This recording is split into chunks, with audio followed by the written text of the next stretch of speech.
பாப்பா மீன் வேணும்னு சொன்னா. அப்போ ஹஸ்பண்ட் போய் வாங்கிட்டு வந்தாங்க. ஆனால் அவங்களுக்கும் என்ன மீனுன்னு தெரியல, எனக்கும் அது என்ன மீனுன்னு தெரியல.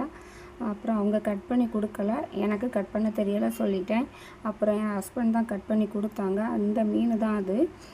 அப்புறம் வத்தல் பொடி, மஞ்சள் பொடி, உப்பு போட்டு நான் மிக்ஸ் பண்ணி பொரித்து எடுத்தாக்கா அந்த மீனில் வந்து மசாலையே பிடிக்கல, ஒரு மாதிரி வெள்ளை கலரில் அப்படியே இருந்துச்சு. அப்போ திருப்பி அந்த மீனை எடுத்து அது சென்டர்லலாம் கட் பண்ணி விட்டுட்டு கூட கொஞ்சம் வத்தல் பொடியும் உப்பும் போட்டு மிக்ஸ் பண்ணி ஒரு 10 நிமிஷம் ஊற வச்சுட்டேன்.